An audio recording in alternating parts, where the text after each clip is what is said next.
Deixa-me refazer, né? Meu amigo Hildo Melo, bispo emérito, eu tenho muita gratidão, realmente, pela maneira tão gentil, tão sincera, tão espontânea e tão humilde que sempre ele me apresenta. Sempre que ele fala a meu respeito, não só neste ambiente, mas em outros mais, ele sempre se refere a mim dessa maneira, honrosa. E eu fico pensando muitas vezes, né? Será que é de mim mesmo que ele está falando? Será que é de mim mesmo? Será que sou eu mesmo, essa pessoa que ele fala? E há pessoas ao longo da nossa vida, e nós já ao longo do ministério de tantos anos, temos convivido muito com toda a sorte de pessoas. E há pessoas e pessoas. E eu tenho tido o privilégio de ter amigos como o meu querido Hildo. O dia que nós começamos a nos aproximar melhor um do outro, eu fui muito edificado. E eu disse para ele, claro que brincando, mas eu disse para ele que se eu tivesse conhecido o Hildo lá na época das reuniões no teatro, ele não era mais metodista. Teria roubado ele de vocês. Teria tirado ele de vocês. Porque esse é um patrimônio fantástico. E depois que nós conhecemos melhor ele e a Cristina, tão querida Cristina, né, preciosa, um casal que tem o nosso carinho, eu sempre me senti muito honrado de tê-lo comigo. Ele esteve agora, neste ano, no nosso encontro nacional, foi um dos preletores do encontro da Comunidade da Graça, e uma das razões pelas quais ele foi convidado é por causa da mensagem que ele prega e do estilo de vida que ele tem. Isso que me impressiona. Ele é fiel à palavra, que nós também amamos, e ele sempre que compartilha, edifica, consola, exorta e nos abençoa muito. Então, se eu soubesse, naquela época, o que eu falei até hoje, eu falei para o Rodrigo, né? Se eu tivesse discernimento, que um pastor erra muito quando lhe falta discernimento de espírito, que é um dom do espírito. Às vezes me falta, às vezes, discernimento do espírito. Eu não discerni no espírito isso, roubar o Hildo de vocês. Não discerni isso no tempo certo. Agora é tarde demais, agora nós já somos um só mesmo, estamos no mesmo ministério, servindo a Deus juntos, então agora ele vai ter que me engolir. Mas olha, que bom, quero dizer para vocês, foi muito bom eu ter estado aqui ao longo desse dia, e o tempo de convivência com vocês, com a grande maioria com quem eu tive o prazer de abraçar, de expressar meu carinho, minha gratidão, me trouxe muita edificação. E vim eu, acompanhado do meu querido Bruno. Bruno é um auxiliar, é secretário lá do nosso querido Carlos Alberto Júnior, nosso secretário de governo, né? Que mandou um abraço carinhoso para vocês, viu? Ele está hoje numa reunião muito grande da Fundação Comunidade da Graça, mais de 800 voluntários da Comunidade da Graça trabalhando pelo bem-estar dos mais necessitados na cidade de São Paulo. E a nossa fundação cuidando do pobre, da viúva, do necessitado, do aflito, do sem saúde, do sem teto, do sem alimento, e daqueles que padecem necessidades enormes e que nós, como cristãos, nos esquecemos que somos os responsáveis por cuidar deles. Não é o governo, não é o Estado, não são os governantes da nossa nação, nenhum deles tem a responsabilidade de cuidar destas pessoas. Somos nós, como Igreja de Jesus. Ele diz que nós somos o sal da terra e somos também a luz do mundo. Então a responsabilidade é nossa. A gente tem costume de transferir para os outros. Eu pago imposto mesmo, imposto às autoridades têm que cuidar disso. Não é porque pagamos imposto que as autoridades têm que cuidar, é porque nós temos a obrigação de fazer. Somos nós. E Jesus simplificou muito bem isso quando ele disse, dirá isto a um grupo que um dia se apresentará diante dele, e dirá, mas quando é que te vimos nu e te vestimos? Quando que te vimos com fome e te demos de comer? Quando é que nós te vimos preso e fomos visitar-te? Quando te vimos enfermo e fomos ao hospital, na prisão, visitar-te? Quando é isso? Ele disse, quando vocês fizeram a um desses meus pequeninos irmãos, a mim vocês fizeram. Então a responsabilidade, deixa eu dizer para os senhores, não é de ninguém, é nossa, é minha e sua, sabe? É minha e sua. Cuidar destas carências e necessidades que o mundo apresenta. Eu estava conversando um tempo atrás com um pastor muito querido que dizia para mim, se nós cristãos, cada um de nós, cada família cristã, assumisse uma destas pessoas, o mundo não estaria com tanta miséria e desgraça como tem experimentado. Se nós, cada família, assumisse uma família daqueles que desesperadamente sofrem, aqui na nossa cidade de São Paulo ou em outras cidades do Brasil. Tenho viajado bastante e tenho me deparado com carências piores do que as nossas de São Paulo. Piores. Tristemente, eu fico pensando, cresceu o cristianismo, né? A gente diz que cresceu, né? O número de cristãos multiplicou nesses últimos anos na nossa nação. E o número de miseráveis aumentou na nossa nação. Então, me desculpe, a incoerência entre aquilo que eu prego e entre aquilo que eu pratico, que eu vivo. Que o Senhor nos ajude. Em nome do Senhor Jesus. Que nós nos arrependamos e confessemos este pecado. Que isso chama-se pecado. Tem que chamar pelo nome, isso é pecado. É pecado. E o Senhor dirá, nunca vos conheci. Apartai-vos de mim, vós que praticais a iniquidade. Espero não ouvir do Senhor esta declaração tão terrível. Nem eu, nem você.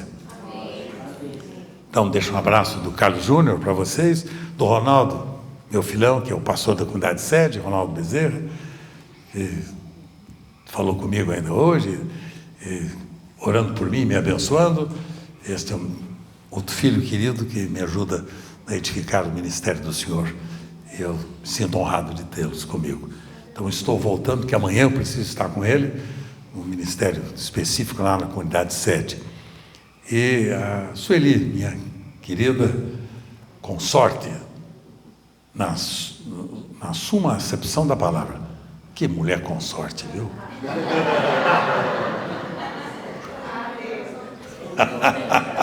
O cara não está aqui, está entendendo? A gente se arrisca, né? Está gravando isso? Ah, meu Deus do céu. Aí o couro come. Mas eu sou um homem de muita sorte. A gente fala sorte, tá aqui lembrando que foi a plenitude da vontade do Senhor que fez todas as coisas, né? Então, eu me sinto grato a Deus pelo privilégio de ter Sueli como a minha melhor amiga ao longo desses últimos 60 anos.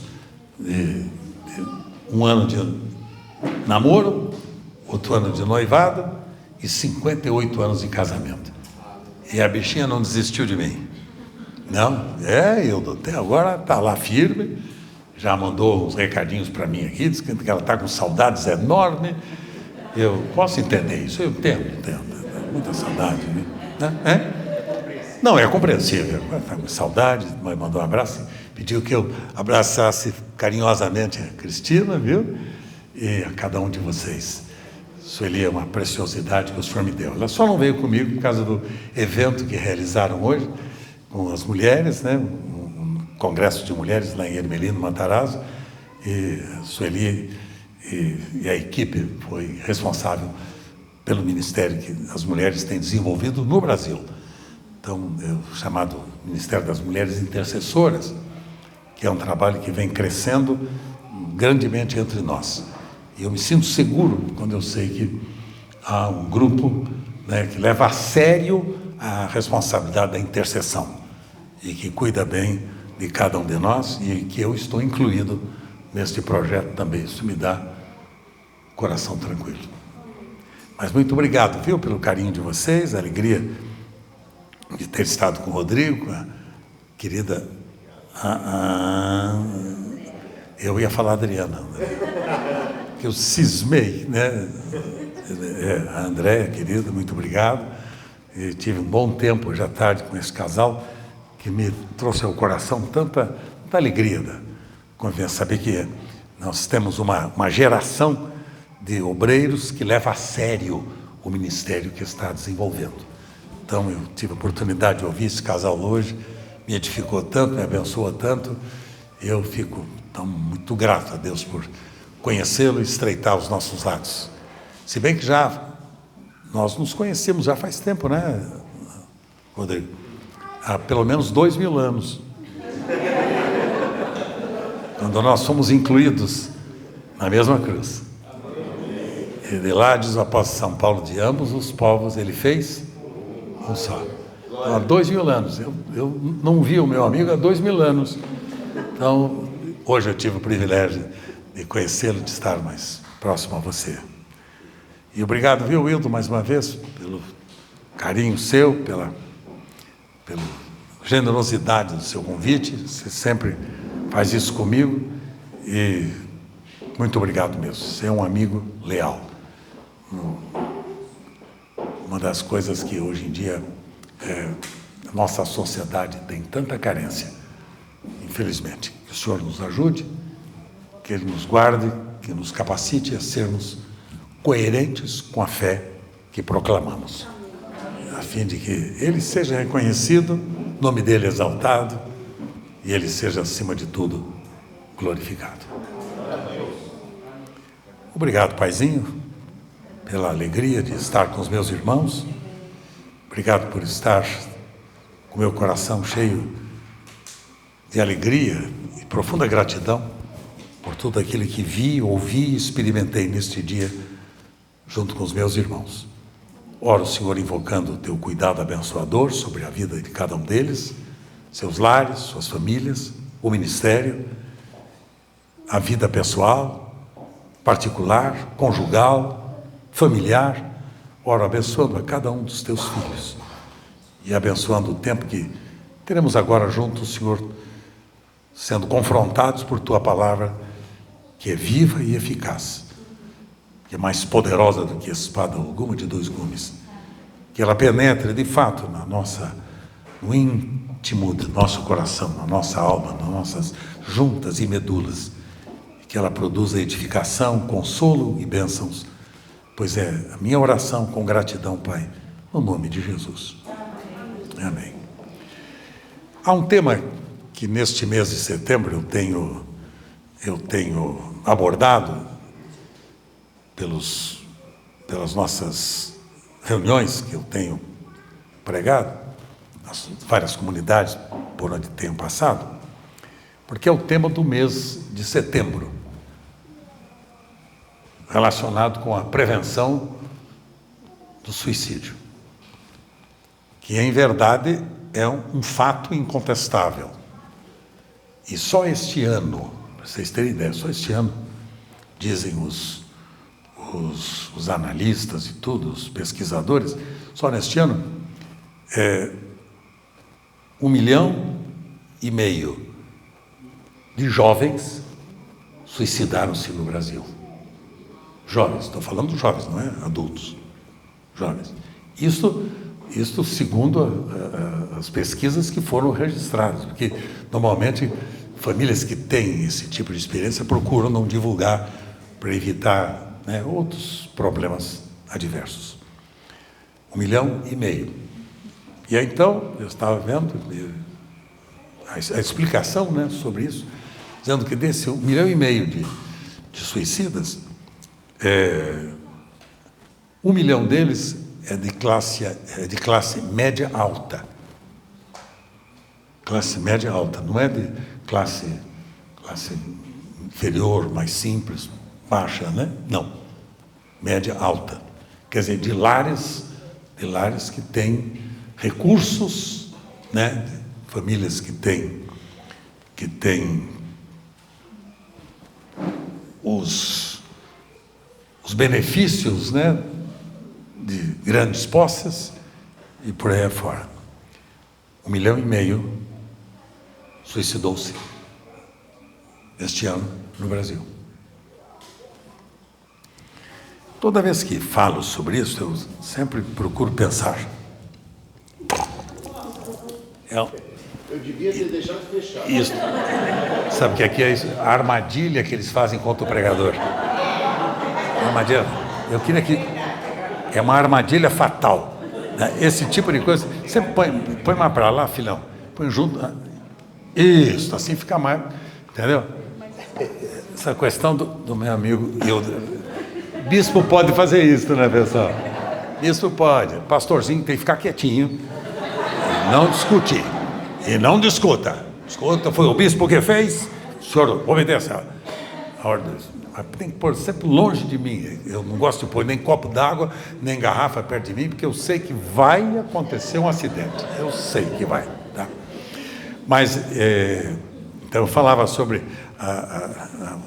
o tempo que nós cristãos estamos vivendo, e quando eu vejo esses conflitos sociais, quando eu vejo esses acidentes, quando eu vejo essas desgraças, né, que acumulam-se no seio da nossa sociedade, particularmente pós-moderna, como eu mencionei hoje cedo, quando eu vejo tudo isso, eu fico pensando, aonde estávamos nós? Onde estávamos nós? Porque sabe de uma coisa, pessoal querido, eu quero dizer para vocês, cristianismo é coisa séria. Eu lembrava hoje cedo que os primeiros cristãos,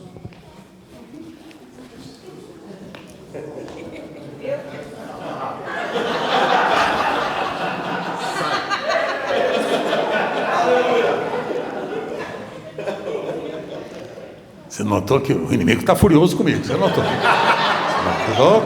Estou sendo perseguido, você notou? Nota.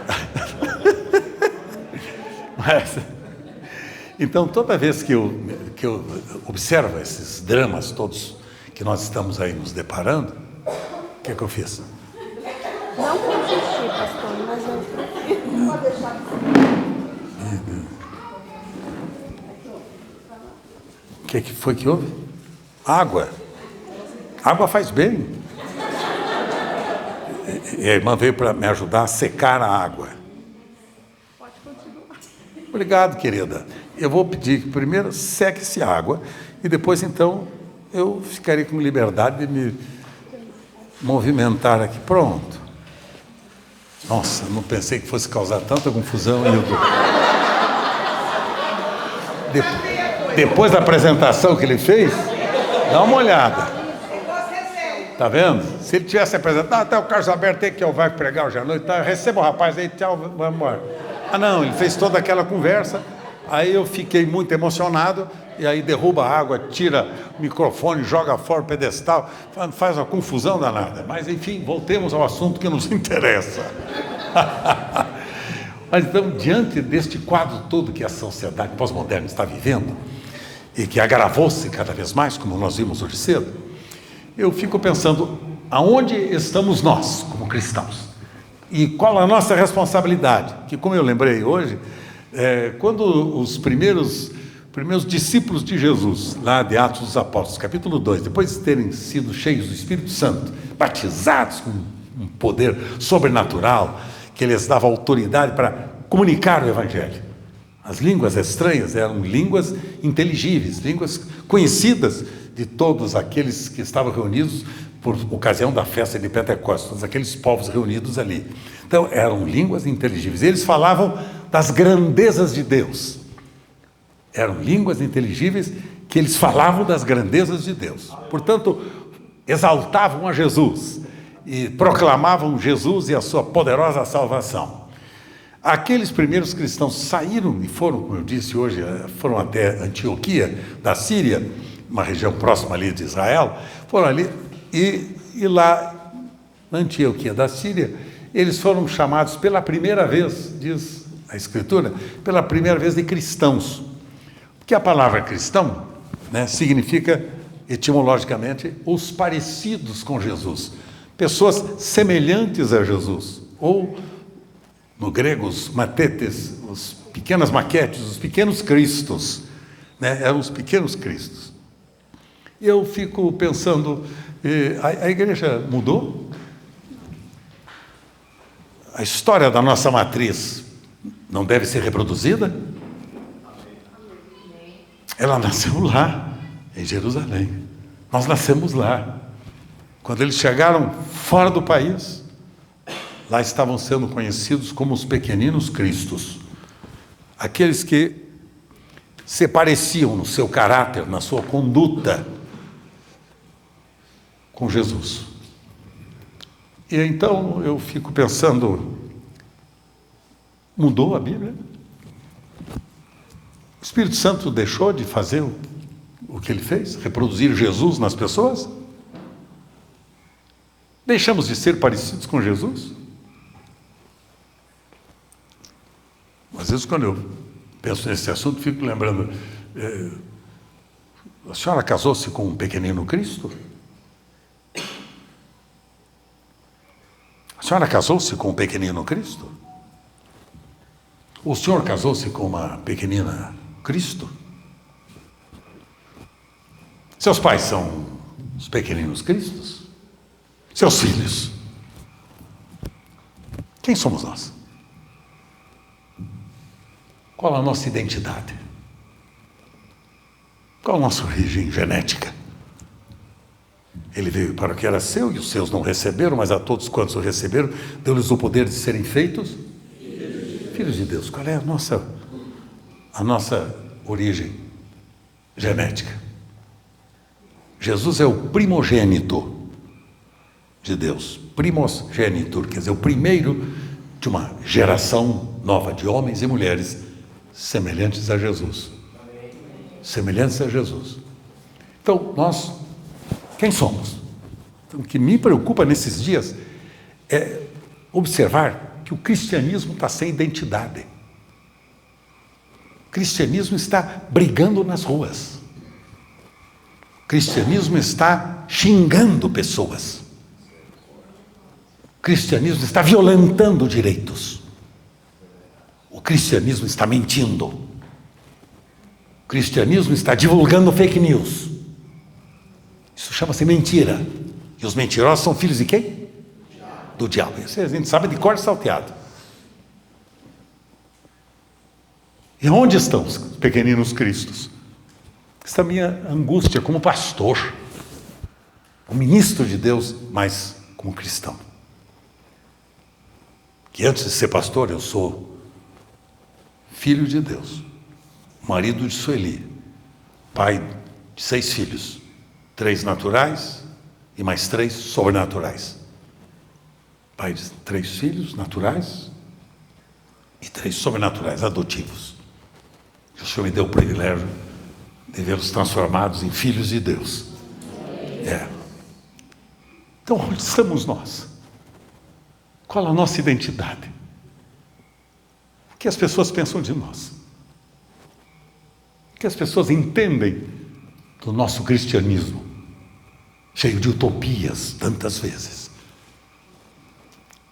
Onde estamos nós? Quem somos nós?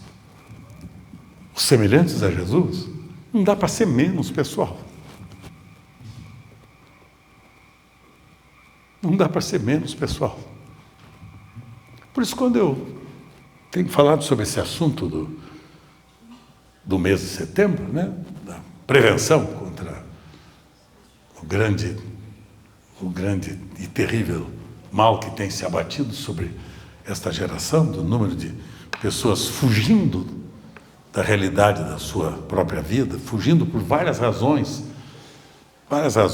lares problemáticos, famílias destruídas, pais que abandonaram seus filhos, filhos que desonraram seus pais, abandonados, idosos abandonados, e filhos largados ao sua própria sorte. Que tristeza! Que tristeza! E a gente acha que tudo isso é normal, né? A gente olha para isso e fala, Jesus está voltando. E você está fazendo o quê? Fico indignado com isso, sabe? Jesus está voltando, pastor. São sinais da volta de Cristo. É mesmo, você tem certeza? E você está fazendo o quê? Qual é a sua responsabilidade em relação à volta do Senhor? Se é que cremos que Ele vai voltar mesmo, se crêssemos que Ele iria voltar de fato, nós não estaríamos vivendo, às vezes, tão inconsequentemente como vivemos. Que o Senhor nos ajude. E eu pensei numa experiência que eu espero compartilhar com vocês o mais breve possível, que às vezes eu não consigo, viu, carinha? Você não pegou esse vício meu, não, né? É porque a Sueli não está aqui hoje. A Sueli não está aqui. A minha Sueli sempre fica assim na ponta aqui, entendeu? E aí, quando eu vejo que eu estou falando, eu olho para ela, eu sei se eu passei do ponto. Que ela fala assim.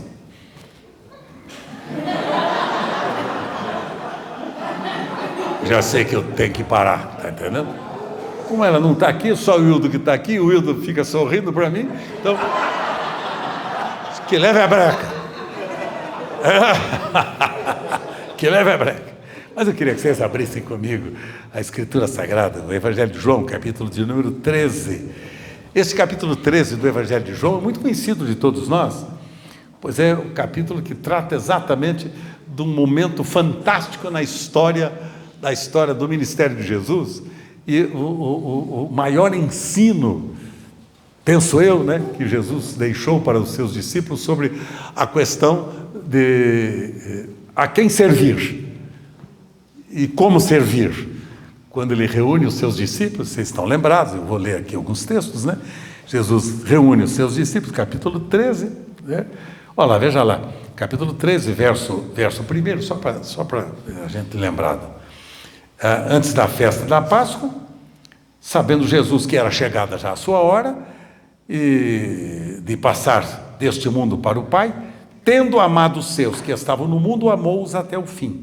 Então, durante a ceia, já o diabo tendo posto no coração de Judas Iscariotes, filho de Simão, o diabo tendo posto no coração de Judas Iscariotes, filho de Simão, que traísse Jesus, sabendo que o Pai tudo confiara às suas mãos e que ele viera de Deus e voltava para Deus, levantou-se da ceia, grande lição.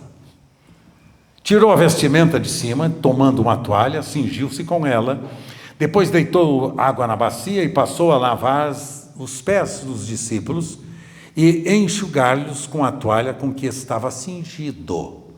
Aproximou-se, pois, de Simão Pedro, e este lhe disse: Tu, Senhor, me lavas os pés a mim? Respondeu-lhe Jesus: O que eu faço não sabes agora, compreendê-lo-ás depois. Disse-lhe Pedro: Nunca me lavarás os pés. Respondeu-lhe Jesus: Se eu não te lavar os pés, não tens parte comigo. Então Pedro lhe pediu: Senhor, não somente os pés, mas também as mãos e a cabeça. Declarou-lhe Jesus: Quem já se banhou não necessita de lavar senão os pés. Quanto ao mais, está todo limpo. Ora, vós estáis limpos, mas não todos, pois ele sabia quem era o traidor. Foi por isso que disse: Nem todos estáis limpos. Muito bem.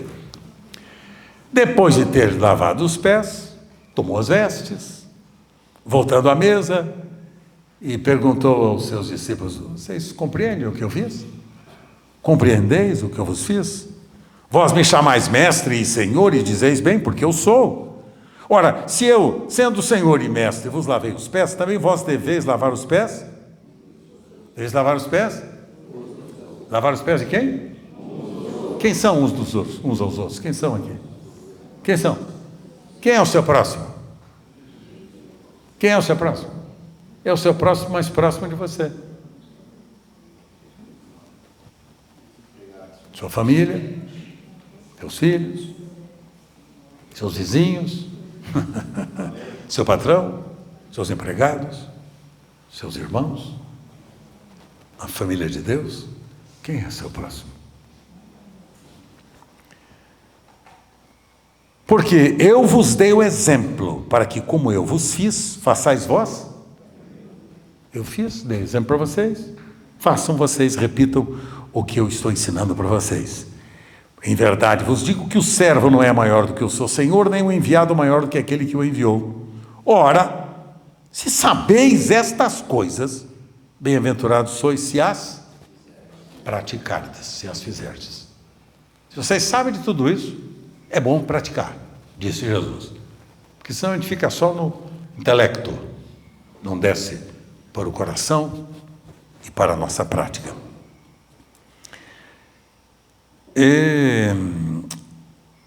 Verso 18. Não falo a respeito de todos vós, pois eu conheço aqueles que escolhi, e antes, para que se cumpra a Escritura, aquele que come do meu pão, levantou-se contra mim o seu calcanhar. Desde já vos digo que antes que aconteça, para que quando acontecer, creiais que eu sou. Em verdade, vos digo que quem recebe aquele que eu enviar, a mim me recebe, e quem me recebe, recebe aquele que me enviou. E agora, verso 21. Ditas estas coisas, angustiou-se Jesus em espírito e afirmou: em verdade vos digo que um dentre vós me trairá. Jesus havia tomado a ceia, Jesus havia lavado os pés, inclusive de Judas. Um dentre vós me trairá. E aí veja o verso 22. Então os discípulos olharam uns para os outros sem saber a quem ele se referia. Ora, ali estava aconchegado a Jesus, um dos discípulos, aquele a quem ele amava, e esse fez Simão Pedro um sinal, dizendo-lhe: pergunta a ele a quem se refere. Quem é este? Quem é este que vai trair? Então aquele discípulo, reclinando sobre o peito de Jesus, perguntou: Senhor, quem é? Quem é o traidor? Jesus respondeu: é aquele a quem eu der um pedaço de pão molhado. Tomou, pois, um pedaço de pão e, tendo-o molhado, deu-o a Judas, filho de Simão Iscariotes. E após o bocado, imediatamente entrou nele Satanás, e então disse Jesus: o que pretendes fazer? Faze-o depressa.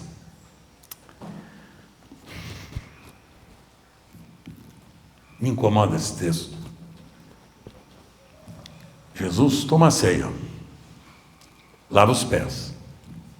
Jesus tem Judas com ele no seu ministério, no seu trabalho o tempo inteirinho.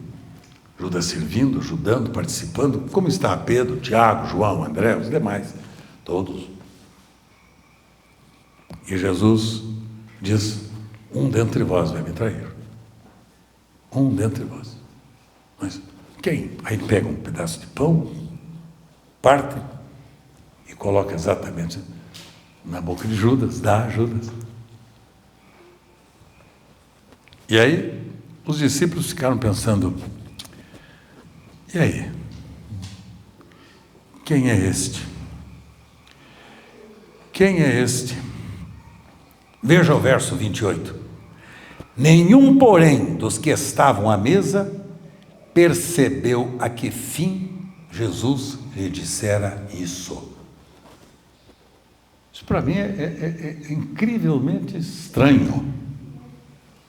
Tomando a ceia, a turma toda, aí Jesus pega o pão e pergunta: quem é que vai te trair? Ele pega e coloca na boca de Judas. E aí os discípulos falam: mas de quem que ele estava falando? De quem que ele estava falando? Onde que eles estavam? Em que planeta eles estavam agora vivendo? Coloca na boca de Judas. Quem é este? Quem será? Onde estará? Quem é esta pessoa? Quem é? Se vocês estivessem nessa ceia e Jesus tivesse feito o que fez, você saberia quem seria o traidor? Sim ou não? Não, por quê? Você também ia fazer com os discípulos que estavam no mundo da lua, que Jesus entrega o pão a Judas e eles não viram? Não sabiam? não discerniram, não entenderam, não perceberam. Não sei o que houve com aquela turma. Mas uma coisa que me chama a atenção, e eu extraí deste texto pelo menos 3 lições aqui para o meu coração, que quero deixar com o seu coração. Primeira coisa, quero dizer a vocês uma coisa séria. A natureza da igreja é amor. A natureza da igreja chama-se amor. O código genético da igreja de Jesus é amor. Amor. E o amor é o que o amor faz. O amor não é o que o amor sente. Como muitas vezes as pessoas pensam, eu sou apaixonado por você, tenho um amor profundo por você. Primeiro ano de casamento, maravilhoso. Segundo, uma desgraça. Acabou, o amor acabou. Que tinha paixão, e paixão dura no máximo 2 anos, sabia? Paixão dura no máximo 2 anos, que paixão trata com as emoções, e amor trata com serviço. O amor trata com aquilo que eu faço, não com aquilo que eu sinto. Foi o que Jesus ensinou nesse contexto da ceia, ao lavar-lhes os pés. Disse Jesus, se eu sendo Senhor, e Mestre, e Deus, lavei os pés de vocês, aprendam a lavar os pés uns dos outros. Por que lavar os pés, eu estava pensando? Porque os pés exatamente falam de toda a estrutura aqui do nosso esqueleto. O nosso corpo consegue firmar-se, equilibrar-se, andar, ir e vir, por causa dos nossos pés. Quando os nossos pés estão machucados e feridos, como eu vi hoje os nossos jogadores de futebol aqui da seleção, muitos desses nossos jogadores com os pés feridos, está entendendo? Outros com o joelho ferido, com a perna ferida, né? Outros, né? É claro que a gente também entende que a idade para muitos pesa muito, essa coisa toda, está entendendo? De jeito nenhum, toda e qualquer semelhança é mera coincidência. Não, por favor, de jeito nenhum. Mas então, por que cuidar dos pés? Porque os pés tratam exatamente da base da estrutura do nosso corpo, do nosso organismo, de nós podemos nos conduzir, né, ir e vir, como disse, de nós podemos equilibrar, firmar, enfim, precisamos dos nossos pés para mantermos o nosso esqueleto em pé. Pés feridos, quantos você conhece? Pés defeituosos, pés machucados, pés extremamente doentes, pés, por vezes, feridos por enfermidades graves, cujas pessoas não conseguem andar fluentemente, rapidamente, às vezes nem firmar-se. Então Jesus estava falando sobre a base da nossa vida cristã. Se nossos irmãos estão com os pés feridos, alguma coisa está errada. De nós não cuidarmos dos pés dos nossos irmãos, nem dos nossos mais próximos de nós. Quantas mulheres estão feridas por maridos que eles maculam os pés. Maridos feridos, machucados nos seus pés, sem poder se conduzir com liberdade. Quantos e quantos você conhece dentro da própria comunidade, da própria congregação, que não conseguem andar, que não conseguem evoluir na vida cristã? Desde que você os conhece, continuam no mesmo lugar. Não conseguem andar. Esquecendo-me das coisas que para trás de mim ficam e avançando para as que estão diante de mim, eu prossigo para o alvo, pelo prêmio da soberana vocação de Deus em Cristo Jesus. É Paulo ensinando aos filipenses que a vida cristã é uma caminhada de fé. É caminhada de fé, é esquecendo-me das coisas que ficam para trás de mim, meus fracassos, misérias, pecados, maldições. Foi colocada na cruz juntamente com Cristo, e Ele nos deu agora a capacidade de nós andarmos, irmos para frente, diante de nós. Lá está o prêmio da soberana vocação, do soberano chamado de Deus em Cristo. Andar. Então, cristão que não consegue andar. A vida paralisada. não consegue servir ninguém, amar sua família, seus estranhos e até os seus inimigos, não consegue caminhar, né, no serviço do reino de Deus, produzindo os frutos abundantes que naturalmente todo cristão nascido de Deus deve produzir, vidas paralisadas e não consegue andar. Lave os pés delas, Senhor Jesus, cuide delas. E eu fico aqui pensando na experiência agora que a Escritura que li para vocês traz para mim e para você. O verso 22 diz, e vou repetir, os discípulos olharam uns para os outros sem saber a quem Jesus se referia a respeito da traição. Eles olhavam um para o outro, mas quem é? Quem é? Quem é? E sabe a primeira lição que eu tiro desse texto? Que mesmo juntos, andando juntos aqueles 3 anos de ministério de Jesus, eles não se conheciam. Isso é uma tristeza. Estavam juntos e não se conheciam. Você sabe que esse fato pode repetir-se entre nós, uma congregação de santos de Deus, como são vocês? Andamos juntos e não nos conhecemos. Estamos juntos e não nos conhecemos. Pode começar isso na nossa própria casa. Você não conhece seu marido, nem conhece sua esposa. Você não conhece seus filhos, nem você os seus pais. Você não sabe quem são. Estavam juntos e não se conheciam. Para mim é o retrato da igreja hoje. Estamos juntos nos grandes e apoteóticos eventos pirotécnicos e demais. Nos reunimos para grandes celebrações, para grandes reuniões, para grandes orações, para grandes jejuns, para grandes e grandes eventos, fantásticos eventos. E o meu coração se inclina para saber o que é que está acontecendo com o meu irmão que senta-se ao meu lado, na congregação, na comunidade. Quem é meu irmão? Ou com quem você convive na sua casa. Quem é você? Quem é o seu próximo? Estavam juntos e não se conheciam. Casais que, por vezes convivem há tantos anos de vida conjugal e não se conhecem. Não se conhecem. Conhecem só o prazer do sexo ou o prazer das emoções, às vezes passageiras, subalternas, inferiores, mas não conhecem a real necessidade. Falta lavar os pés, inclinar-se para cuidar dos pés, e por isso falta relacionamento.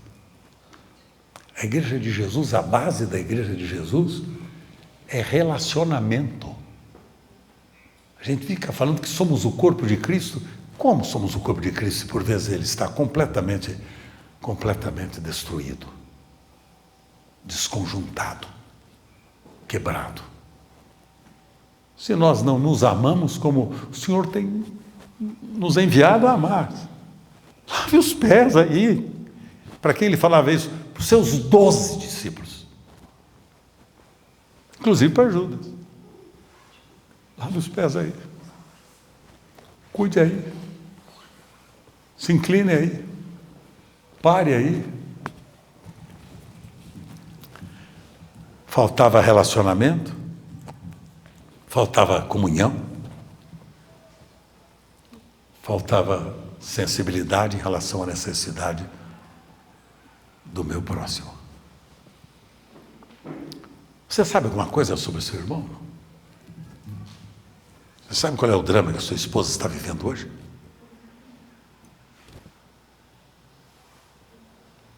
Qual a angústia que seu marido está experimentando? Qual a dificuldade dos seus filhos? 1,5 milhão de suicídios 1 milhão de gente de classe social elevada.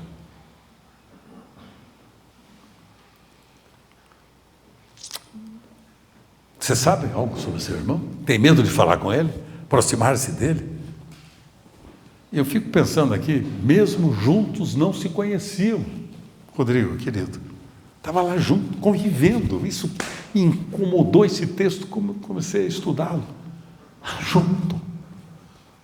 Eu disse, isto pode repetir-se entre nós. E sabe, para a tristeza do meu coração, a Igreja de Jesus, nesses dias, está repetindo este crime. Este crime. Vou repetir a ideia. Nós nos reunimos para grandes celebrações e esquecemos de cuidar de quem está do nosso lado. Às vezes a gente esquece que a pessoa que está do nosso lado não tem nem dinheiro para amanhã tomar o ônibus, a condução para ir ao emprego. Às vezes não tem nem recurso para comprar o remédio para os filhos que estão doentes. A gente tem interesse por isso? Ah, isso é bobagem. Cada um cuida da sua vida. Como diz, às vezes, um para-choque de caminhão. Deus deu a vida a todos para que cada um cuide da sua. Mas esse é o conceito mundano. Mundano. Cada um cuida da sua vida. Problema seu. Dane-se. Não tenho nada a ver com você. Seus pés estão sujos, feridos, machucados, defeituosos. Problema seu, que mandou você nascer assim. Glória a Deus, nada, cara. Sai fora, mano.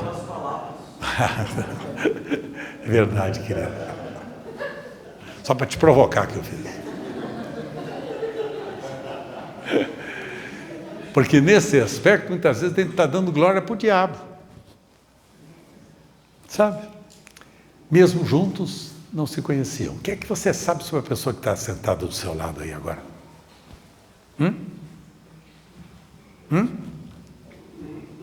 Quem é esse rapaz? Seu pai. Você o ama?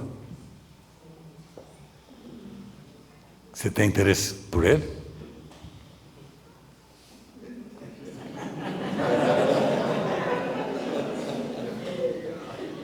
Ele é seu filho?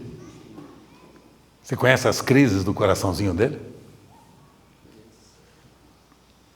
Que bom. Entendeu? Juntos e se conhecem. 12 discípulos estavam juntos, tomando ceia juntos, né? Tomando ceia, lavando os pés, maravilha, todo mundo junto, tudo feliz da vida. E Jesus está conosco, vai dar ceia para nós hoje, vai ser uma festa, todo mundo junto.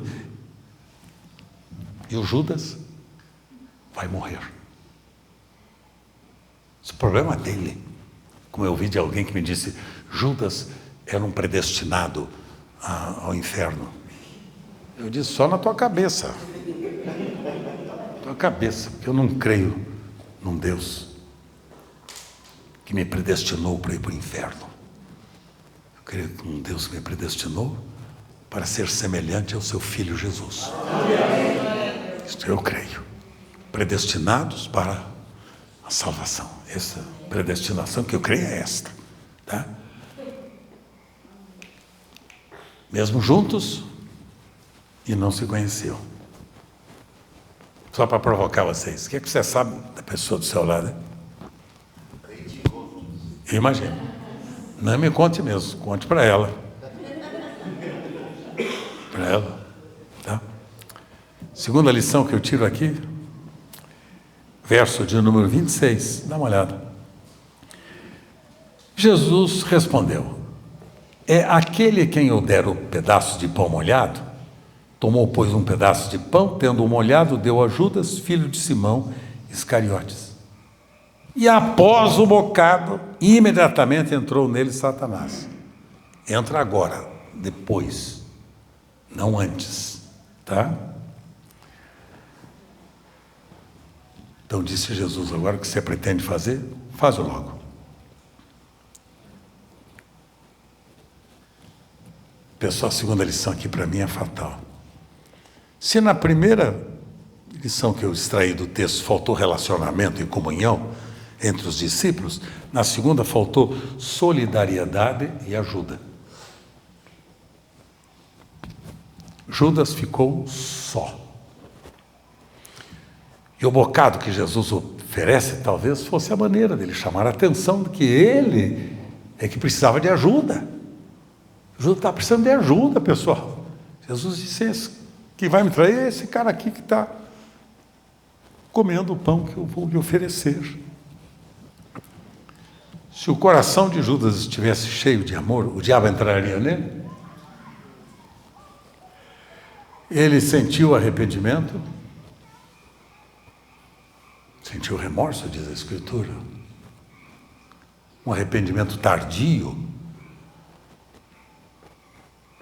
depois dele ter notado a tolice criminosa que ele havia praticado. E perguntou: quem o ajudou? Quem ajudou? 12 discípulos. Um deles passando uma crise existencial profunda, vivendo um dos piores dramas da sua vida.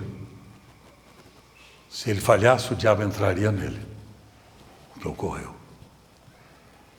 Ninguém no grupo sentiu solidariedade, discerniu a carência do irmão. Ninguém sentiu o problema.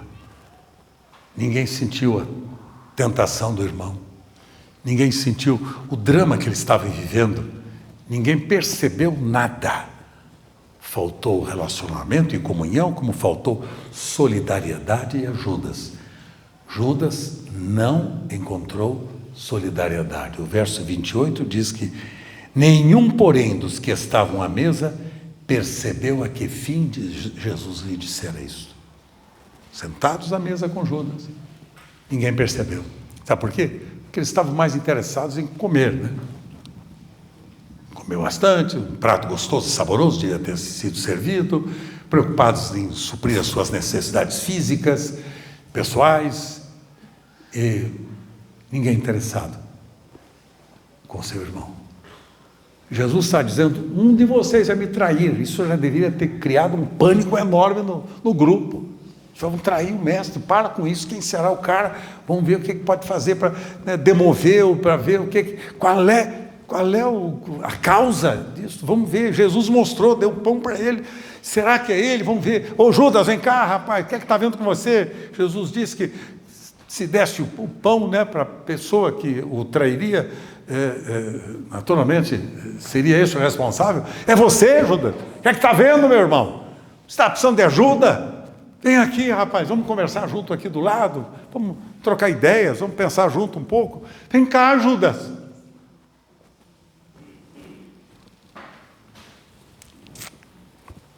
Terceira lição e última. Faltou amor e sensibilidade no grupo. E Jesus havia acabado de dar um mandamento. Nisto conhecerão que sois meus discípulos, se tiverdes amor uns aos outros. Depois de errar, de fraquejar, a vida de uma pessoa se torna muito difícil de voltar ao seu equilíbrio. Se faltaram forças para resistir ao erro, quanto mais para Judas faltou forças para ele pedir perdão para a pessoa certa. Judas não encontrou amor no grupo e não encontrou a pessoa certa para pedir ajuda e para pedir perdão. Quando ele viu a besteira que fez, que vendeu Jesus por 30 moedas de prata, que vendeu Jesus, tá? Para quem que ele foi confessar o seu erro? Para os sacerdotes, para os judeus religiosos que haviam comprado Jesus. Ele foi confessar para gente inadequada, porque religioso é só isso que faz mesmo. Religioso dá muito trabalho. Que religioso vira um monumento de formalidade, cheio de regras, conceitos, preceitos e outras mais, preconceitos e outros mais, né? Se enche de orgulho O religioso é horrível, viu? Religioso é horrível. Por fora, bela viola, por dentro, pão molorento. É, coisa terrível. Religioso não entra no reino de Deus e não deixa outro entrar. Jesus dizia aos religiosos judeus: vocês são capazes de dar a volta ao mundo para fazer um prosélito, um discípulo, depois vocês o tornam 2 vezes filho do diabo. Porque eles não entram no reino, não deixam outros entrarem. E eles fazem do miserável pecador filho do diabo 2 vezes. Uma porque não se converteu e outra que continua condenado ao inferno. Faltava sensibilidade, faltava amor no grupo. E ele não tinha ninguém para pedir perdão. Para encerrar, Mateus 27. Evangelho de Mateus, capítulo 27, do verso 1 ao verso 5. 27, do 1 ao 5. Ao romper o dia, todos os principais sacerdotes e anciãos do povo entraram em conselho contra Jesus para o matarem. E amarrando-o, levaram-no e o entregaram ao governador Pilatos.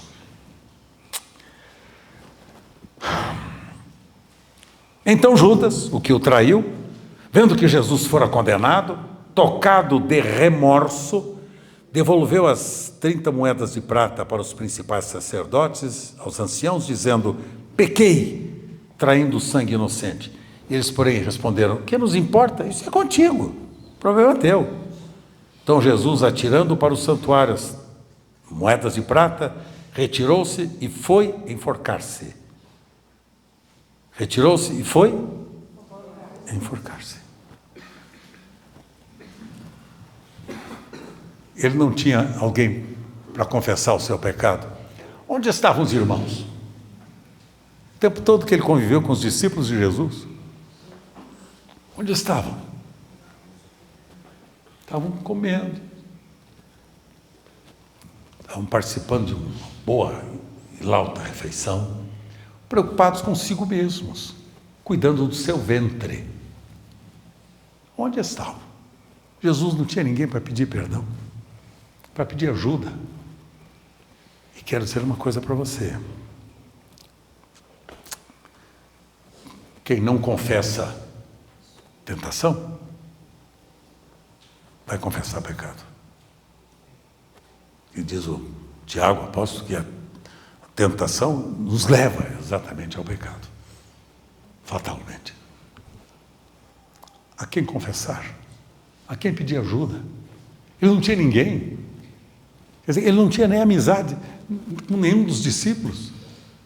Ele estava junto, andava para baixo para cima, tinha comunhão, relacionamento, viajavam juntos, ouviam as mesmas palavras de Jesus juntos.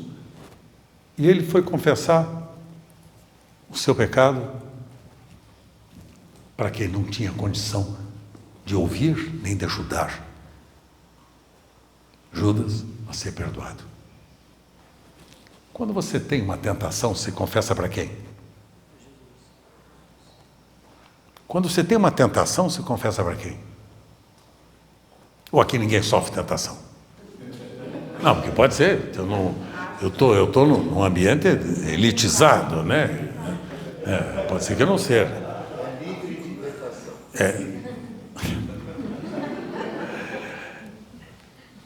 Quem não tem tentação?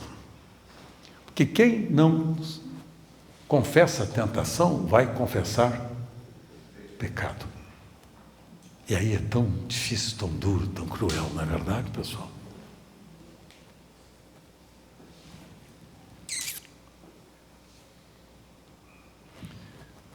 Se confessarmos os nossos pecados, João 1,9, Ele é fiel e justo para nos perdoar os pecados e nos purificar de toda injustiça.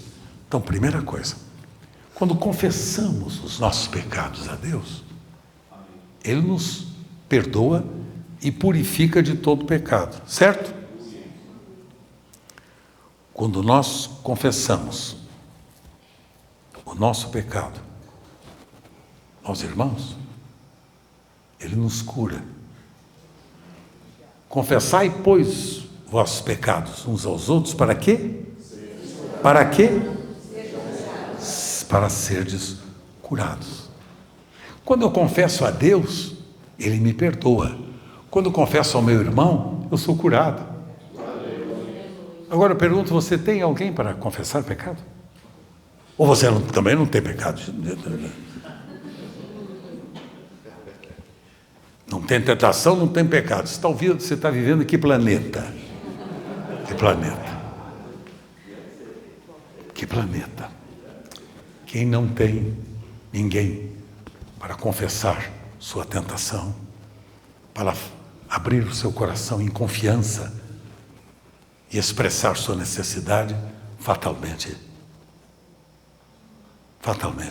morrerá no seu pecado. Judas não tinha ninguém. Foi confessar para a pessoa errada, para os religiosos sacerdotes dos seus dias. Eles disseram: o problema é teu. Você entregou o homem e agora está aí com remorso?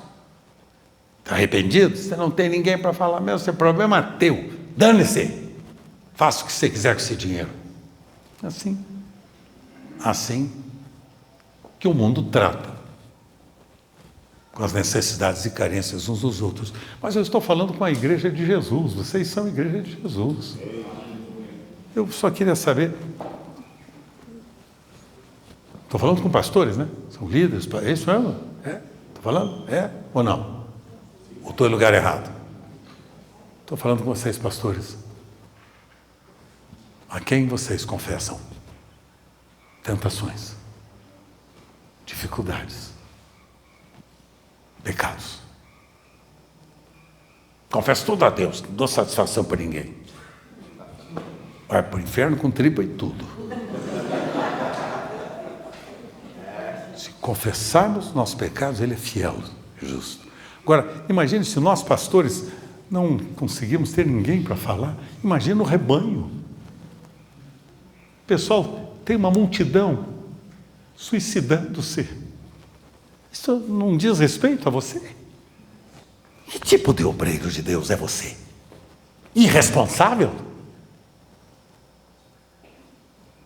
Lembra-se de Jesus, a ordem para Pedro? Você me ama, Pedro? 3 vezes, você me ama? Então, querido meu, dizia Jesus para Pedro, apacenta minhas ovelhas. A prova inequívoca que amamos a Jesus é porque cuidamos, nos interessamos pelas ovelhas. Pelas ovelhas. Pelas ovelhas. Pelas ovelhas. Isso consome meu coração como pastor que sou. De ver tanta gente caminhando celeremente para o inferno dentro das nossas igrejas, sem ter ninguém para ajudar. Pastores que estão preocupados com seu ventre. Seu ventre. Fim deles é perdição, diz Paulo. Fim deles é perdição, o ventre. Preocupados consigo mesmos. Seus proventos financeiros, seu conforto, seus títulos, né? Sua posição, né? O reconhecimento público, a sua fortuna. Hoje em dia, não estou falando nenhuma novidade, está na moda isso, né? Os mercenários estão riquíssimos, vão até morar fora do país. E o povo morre de fome e amíngua. E o rebanho se perde. E o rebanho morre, sem não ter ninguém para poder ouvir, ajudar, se inclinar. Sabe, filhos, eu preciso me arrepender com você. Da gente, às vezes, ser muito hipócrita. Ensina para o povo uma coisa e vive outra. Judas não tinha ninguém para falar. Suicidou-se.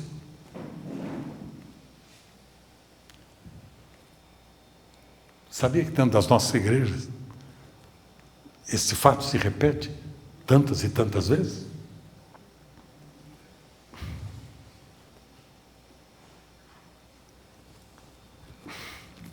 O ano passado eu tratei de um caso assim. Quando uma jovem, membro de uma das nossas comunidades em Guarulhos, jovem ainda, ela, filha de um militar, né? Ela jovem ainda, ela foi e disse para o seu pai da opção de voto que ela faria, que não coincidia com a opção do pai. O pai a proibiu de frequentar as reuniões da comunidade nossa em Guarulhos. O pai, e tudo crente, viu? Tudo crente safado. Você vai me desculpar, minha indignação. Safado.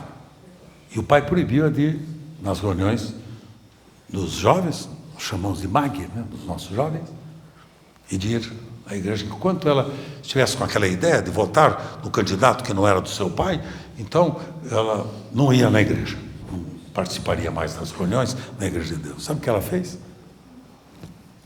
No dia seguinte, ela amanheceu, o pai havia saído, militar, ela foi lá na mesinha de cabeceira do pai, pegou o revólver e deu um tiro na cabeça.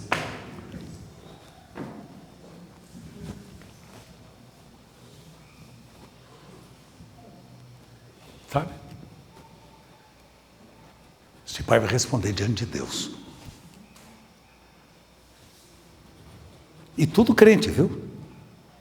Tem tudo crente, que me dá nojo. Desculpe a minha indignação, às vezes eu até exagero.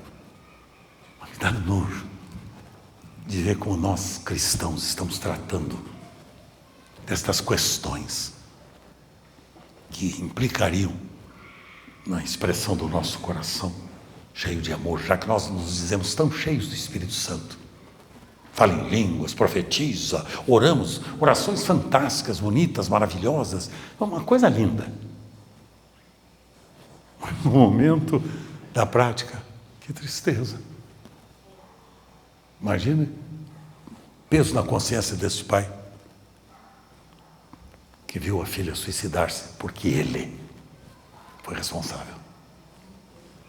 Sabe, queridos, a gente não tem ninguém para confessar, para falar, ninguém para pedir ajuda.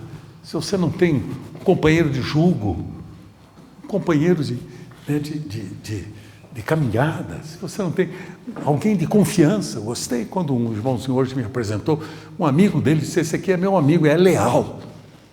Ele é um irmão leal, é meu amigo. Então eu fiquei pensando, puxa, que bom, ele tem alguém em quem ele pode confiar.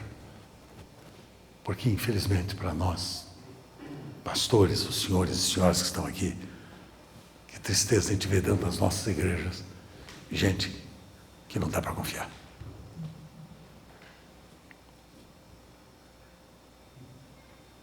Estavam juntos, não se conheciam. Não tinha relacionamento, portanto não tinha discernimento da necessidade do irmão. Não tinha amor, portanto não tinha compreensão do seu ministério de serviço, de lavar os pés do seu irmão.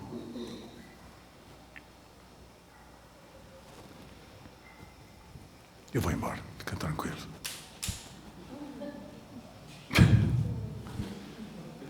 Mas como eu senti liberdade de abrir meu coração com vocês, estou fazendo isso com muito respeito a vocês. Mas chamando a atenção para vocês, esta é a igreja que eu creio, é esta. É a igreja que reflete o amor de Jesus, ensinado a nós, para que nós praticássemos no nosso relacionamento com o nosso semelhante. Esta é a igreja de Jesus que eu creio. Eu não creio na igreja clube.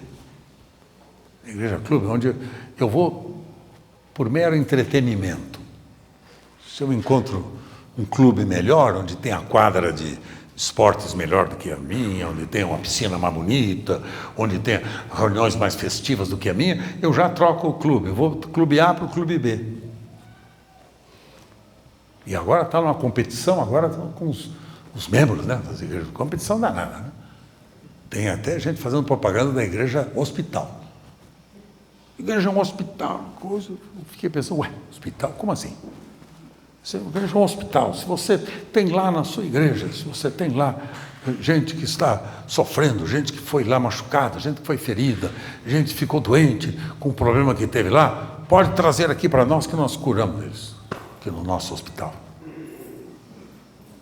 Desculpe, pessoal, não é hospital, não é clube, não é posto de gasolina, como dizia o doutor, como é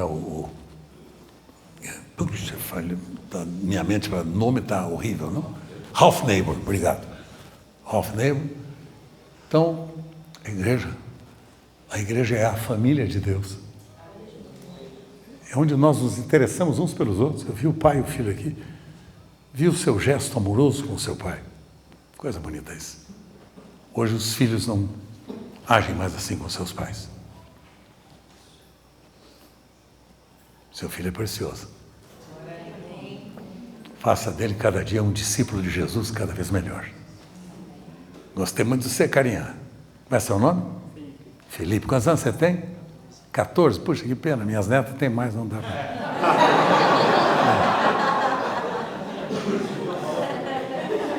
Saí mal nessa, cara. Mas é. E as minhas netas, tem mais de 14. Tem 21, tem 25, tem 23. Então, eu tenho 16 netos só. Então, começando agora a família pequena, entendeu como é que é?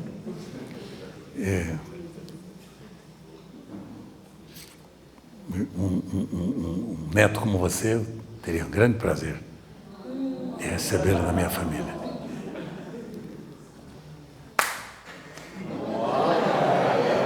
Valeu, mano? É nóis, mano?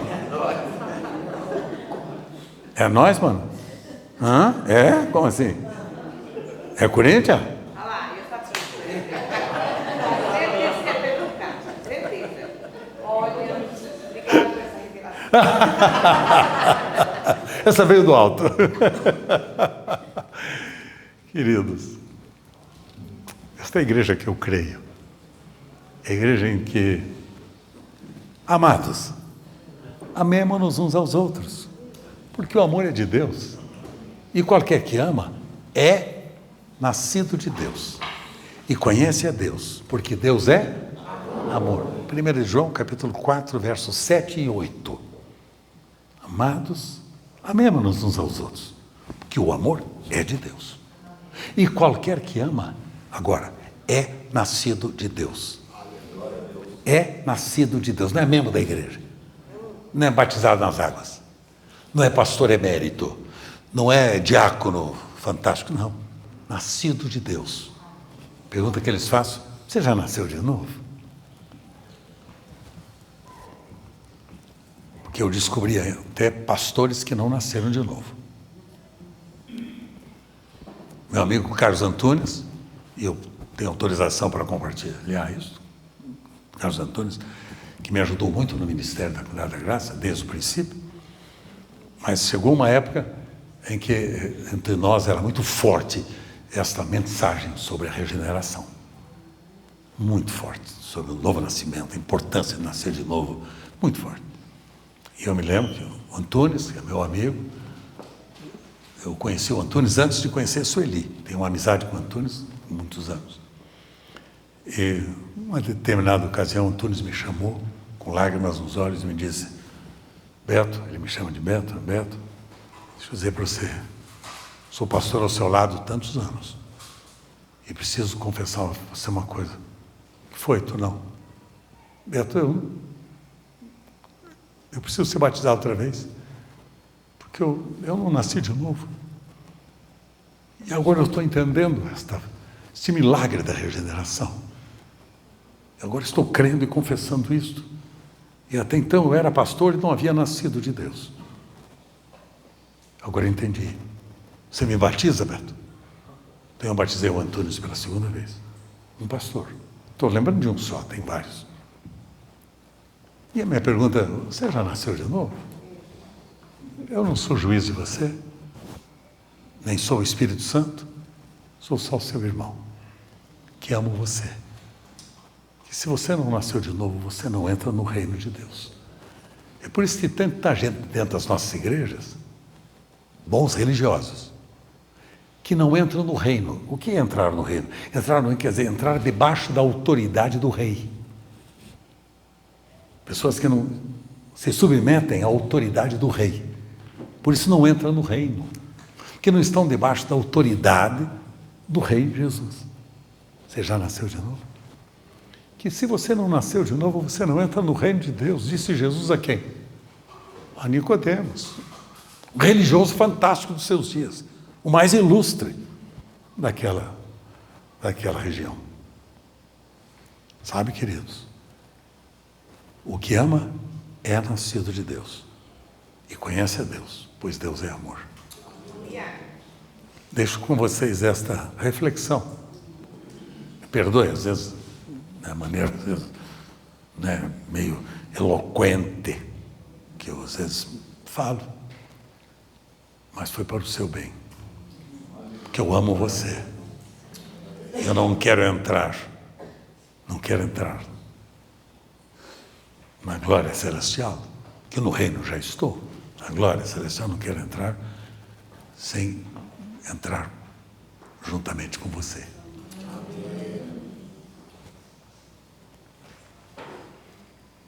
Judas não tinha ninguém. Pessoa que frequenta as nossas reuniões, tem alguém? A nossa estrutura ministerial está muito voltada para o desempenho. Você vai ser reverendo, ministro, apóstolo, pastor, fantástico, você vai ser um espetáculo. Não é o que ele vai ser, não é o que ele vai fazer, é o que ele deve ser. Um discípulo de Jesus, os parecidos com Jesus. Esta é a mensagem que me apaixona, que apaixona a minha vida e que eu deixo com o coração de vocês. Amo você. Amo muito você. Eu amo muito você. Amém, eu também te amo. Eu amo você também, pronto. Obrigado. Um auditório com quase 500 pessoas aqui, diz eu também, e os outros ficaram todos me olhando. E outros até se arriscaram e disseram assim, nós também. Sabe o que eles disseram? Vou dar uma explicação. Eu vou agora para casa. Sueli deve estar ansiosa à minha espera. Coisa fantástica, uma maravilha. Tá, aí eu chego para ela assim e falo, querida da minha vida, por estar com saudade de você, fiquei lá com o Hildo, com a Cris, estava lá, conheci alguns irmãos, tem uns pastores maravilhosos, umas pastoras fantásticas, missionários, e coisa aí, falo de vocês, elogio. Ah, que maravilha, estava lá, a filha está com tanta saudade de você, porque eu amo tanto você. E aí ela responde para mim, nós também. Sabe o que é que eu vou pensar? Entrei na casa errada. Aqui não é minha casa, entrei na casa errada. Então, o que é que ela vai fazer? Eu já até estou vendo, hein, Bruno? Vai se lançar nos meus braços, afoitamente. Está entendendo?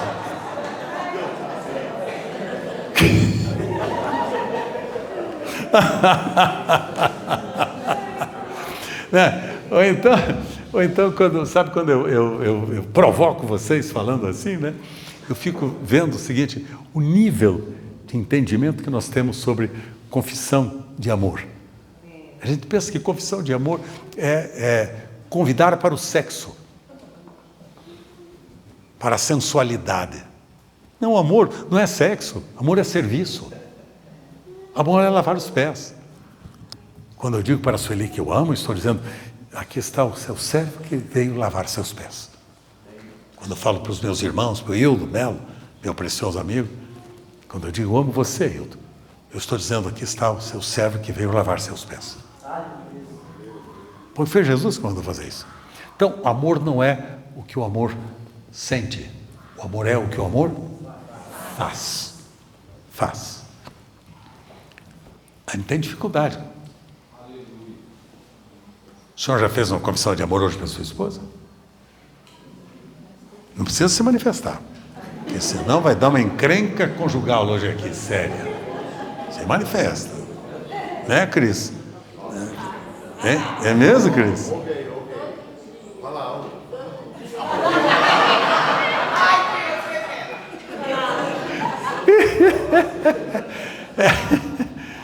E é o contrário, né? É o contrário. Agora, não dá, né? Você também. Eu lembro os meus filhos eram pequenos, né? Eram pequenos, tudo. E era uma turminha que eu tinha em casa, sempre grande, né? E aí eles tinham aquelas encrenquinhas, um pegou a bola do outro, tirou o brinquedo, aquelas coisinhas de criança. Né? Aí vinha lá chorando, ai pai, o fulano me tirou a minha bola, tirou coisa aqui de mim, coisa e tal. Ele também, ele é egoísta, aí começava, ele é egoísta, ele só pensa nele, ele só quer a bola para ele tirou de mim. Um instantinho só. Antes de você qualificar seu irmão, vamos aqui. Antes de falar dele, diga 3 virtudes dele. Antes de falar mal dele, 3 virtudes. Então ele começava. Ele brinca comigo, sim, de vez em quando. Mas ele não é tão mal assim, não, pai. Não tem nada, não. É meu irmão, meu amigo, acabou. Agora pode falar dos defeitos dele. Não tinha nenhum. Entendeu como é que é? Agora, a gente encontra os irmãos na igreja, e aí, o que você acha? Nossa, é antipático. Não vou com a cara dele. Ela com aquele vestido de lingerie, assim que fala? Lingerie? Um tom, né? É assim que fala? Viscose. As damas sabem melhor do que eu, né? Então, nos encontramos com os irmãos e a gente logo vai pesquisar qual é o defeito.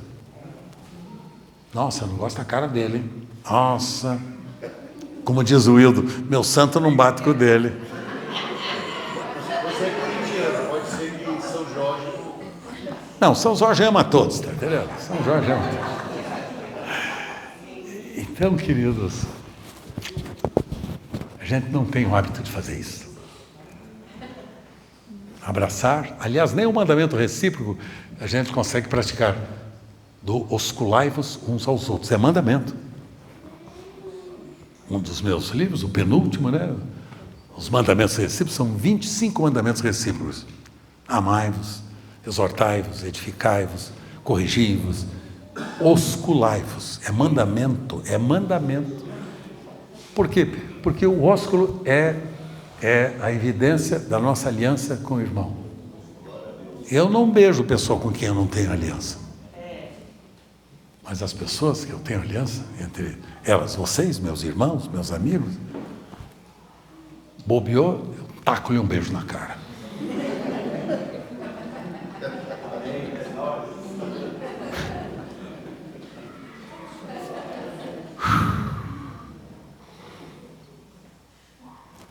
Eu vou embora, por favor. Amanhã cedo eu tenho trabalho lá, meu filho me espera e a disciplina lá é severa. Pastor da igreja lá não perdoa atraso, não. Eu tenho que entrar no esquema pastoral do Ronaldo Bezerra. Posso cantar um cantiquinho para vocês? Amados, amemo-nos uns aos outros, porque o amor é de Deus, e qualquer que ama é nascido de Deus e conhece a Deus. Aquele que não ama não conhece a Deus, pois Deus é amor. Amados, amemo-nos uns aos outros. 1 de João, capítulo 4, versos 7 e 8. É palavra de Deus e mandamento. Amados, amemo-nos uns aos outros. Porque o amor é de Deus. E o nosso rebanho precisa ser ensinado a cuidar um do outro a partir de mim e de você. Sabe, filhos? Uma coisa que eu ensino, outra coisa que eu pratico. Que o Senhor nos ajude. Muito obrigado. Obrigado pelo dia que eu passei. Obrigado pelas alegrias de conhecê-los e rever a tantos dos meus amigos aqui, rever vocês tão preciosos. Obrigado por matar saudades do meu amigo Hildo e da sua querida Cris. Obrigado por rever vocês, meus amigos, meus irmãos, família de Deus. Obrigado pela refeição saborosa, pela caixinha de quitutes, de chocolates que me mandaram. E muito obrigado, vou repartir com...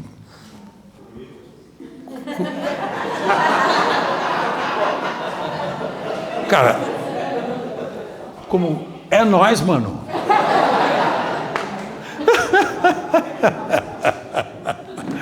Mas muito obrigado por tudo.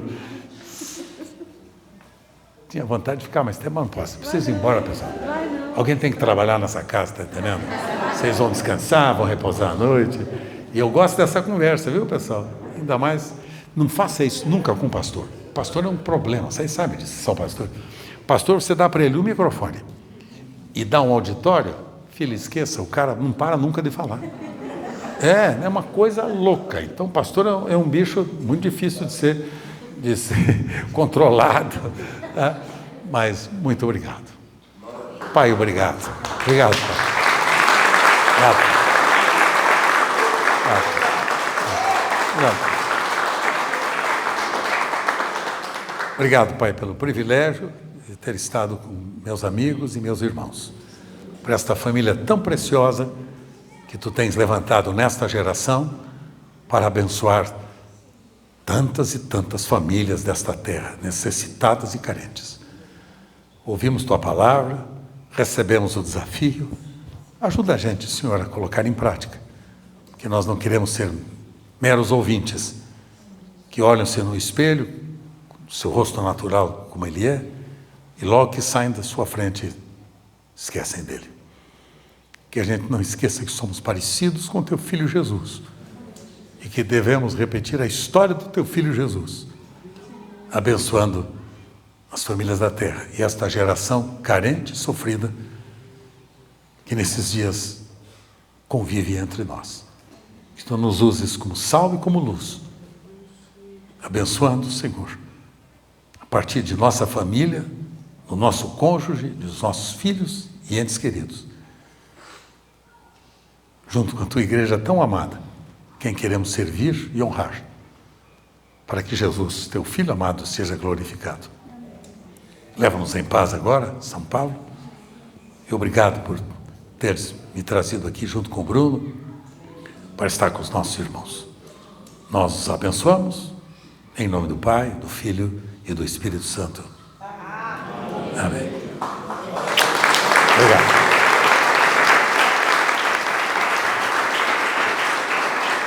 Muito obrigado, amigão. Quero chamar o pastor Nilson para orar por você e seu ministério, seu retorno para casa junto com o Bruno agora, né? Que tudo corra bem. E agradecer aqui por ter sido essa bênção tão preciosa para nós, mais uma vez. Obrigado. Querido. Te amo, viu? E eu você, meu amado, precioso amigo. Olha a bagunça que ele faz. Não, me deram assim, viu, cara? Era assim, já deram. Foi o Hildo. É o Hildo. É o Hildo. O Hildo que faz isso comigo, viu, cara? Ainda bem que eu não sou tão amigo dele. Eu tô achando.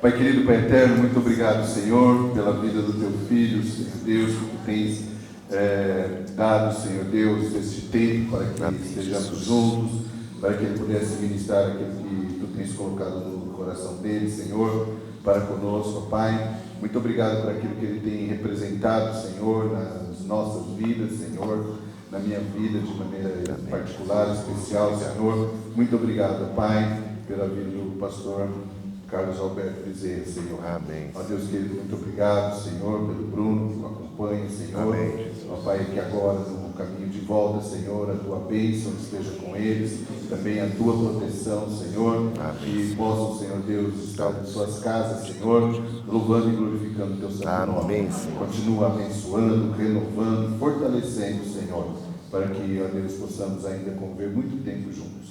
Nós pedimos e agradecemos em nome de Jesus. Amém. Obrigado. Então aquele beijo, né?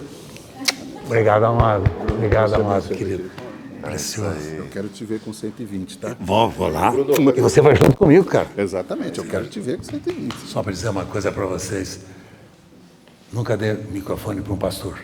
E nem. Uma coisa que eu ia dizer para vocês. Se Judas tivesse alguém para ajudá-lo, ele não teria se suicidado. Com certeza.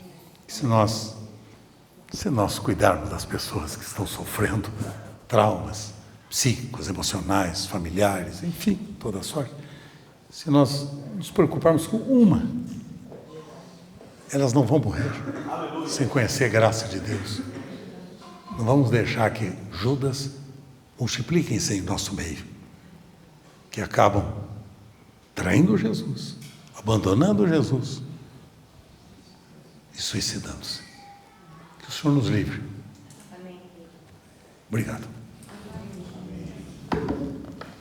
Obrigado, pastor. Valeu, amigo.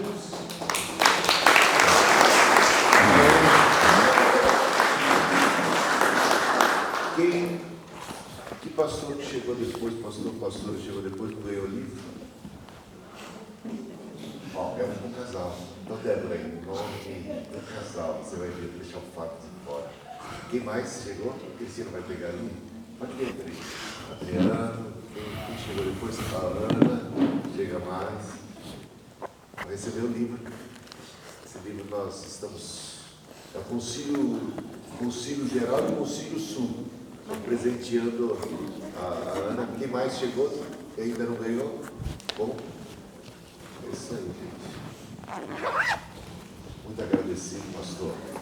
Prazer o meu. Mais uma vez, uma boa viagem de retorno. Muito obrigado. E nós seguimos aqui, né? Íamos ter o culto da fogueira, mas eu não sei se por conta da chuva a madeira fica complicada, né? Então é melhor, acho que a gente deixar isso para outro dia. O próximo encontro. É porque aí dá uma fumaceira, aí dá complicada, não fica saudável. É isso aí, gente. Muito, muito bom. Foi um culto maravilhoso, um dia maravilhoso. Eu estou com uma dor no corpo aqui. Não sei o que foi que aconteceu. É bem, futebol da início. La vecchiaia. A idade. É. Mas vai ter cachorro quente.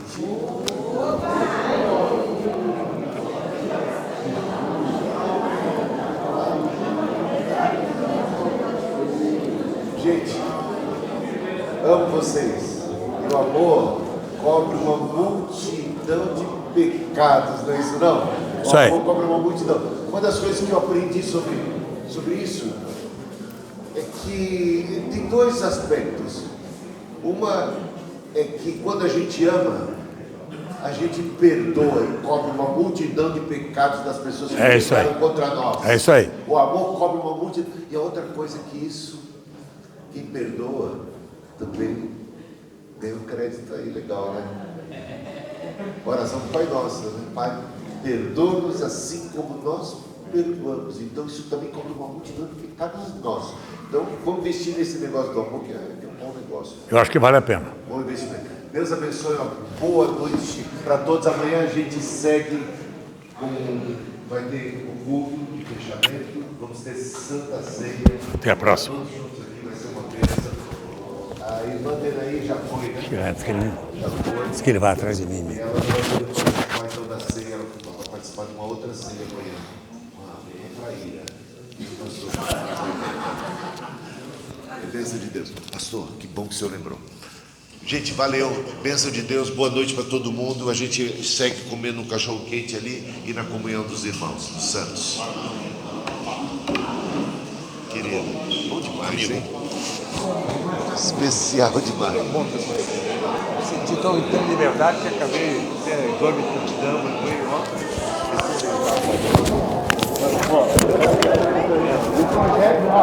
é nóis, mano.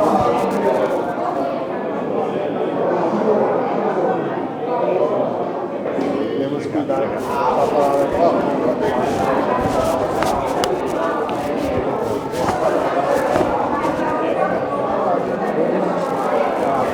Tá